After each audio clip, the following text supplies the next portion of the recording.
Aujourd'hui, c'est un travail de thèse que nous souhaitons valoriser par cette conférence de presse avec 2 livrables. Un premier livrable, c'est un livre, un guide du scorpion au Maroc qui revient sur la cartographie de toutes les espèces de scorpions collectées au niveau du Maroc et le niveau de toxicité pour chaque scorpion. C'est unique, c'est une première au Maroc qui va servir toute la communauté scientifique.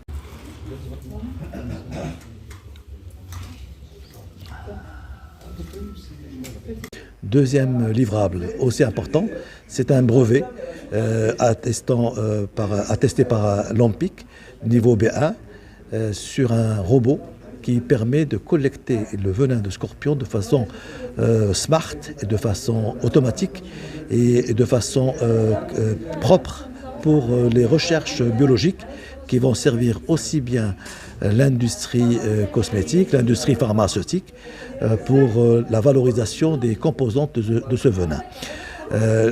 L'innovation aujourd'hui, c'est la possibilité de passer plusieurs scorpions dans la même machine et de collecter un lot propre de venin dans des alicotes au niveau des viales qui vont être servis au niveau de la demande des industries qui nous sollicitent déjà maintenant depuis que le brevet a vu le jour.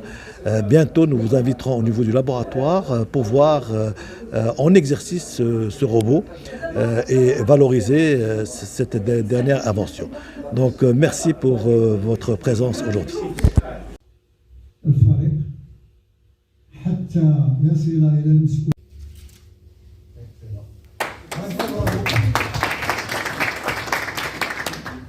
Donc, je vais surtout parler du côté brevet. Parce que nous avons aujourd'hui un brevet B1. Un brevet, pour avoir un brevet au niveau de l'Office marocain de la propriété industrielle et commerciale, il faut qu'il réponde à 3 conditions. D'abord, la nouveauté. Et quand je dis nouveauté, c'est au niveau, non seulement au Maroc, mais au niveau mondial. Donc nous avons une invention qui est nouvelle au niveau mondial. Deuxième condition, il ne faut pas que ce soit quelque chose d'évident. Nous avons également satisfait cette condition.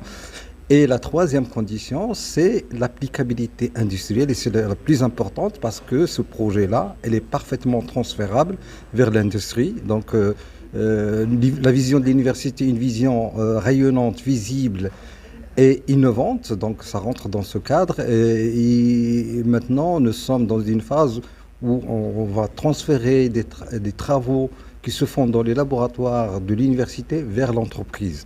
Et ça, c'est la nouvelle mission de l'université, qui est le principal producteur du savoir technologique, de pouvoir transférer et de s'intégrer dans son milieu socio-économique.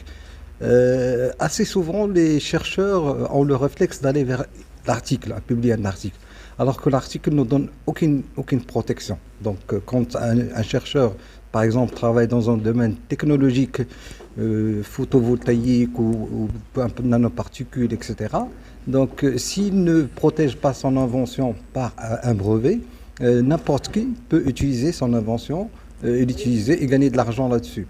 Nous, on a pensé d'abord protéger l'invention, qui est une première au niveau mondial, et deuxièmement, penser à la publication sous forme d'un article. Nous avons également publié un ouvrage sur un guide sur les scorpions au Maroc, et pour la première fois, on propose une cartographie des scorpions au niveau national.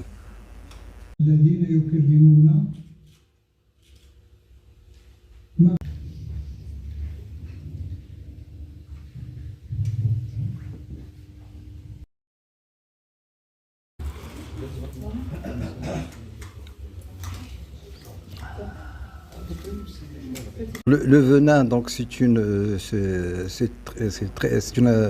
un produit très important qui est utilisé dans beaucoup d'industries pharmaceutiques. Il a beaucoup d'applications pharmaceutiques, entre autres donc, le traitement de certains types de cancers, dans l'industrie cosmétique également. Et l'avantage que nous avons avec le robot qu'on vient de présenter aujourd'hui, c'est c'est un système automatisé qui permet la collecte du venin sans intervention humaine. C'est-à-dire qu'on va avoir un venin de grande qualité. Et ce venin a une grande valeur, surtout au marché à l'international. Donc on aura la possibilité d'exporter ce venin vers des pays très demandeurs de ce produit qui coûte très très cher d'ailleurs et qui n'est pas disponible dans beaucoup de pays. Il fait combien le gramme? Et le gramme, il coûte $8 000 le gramme.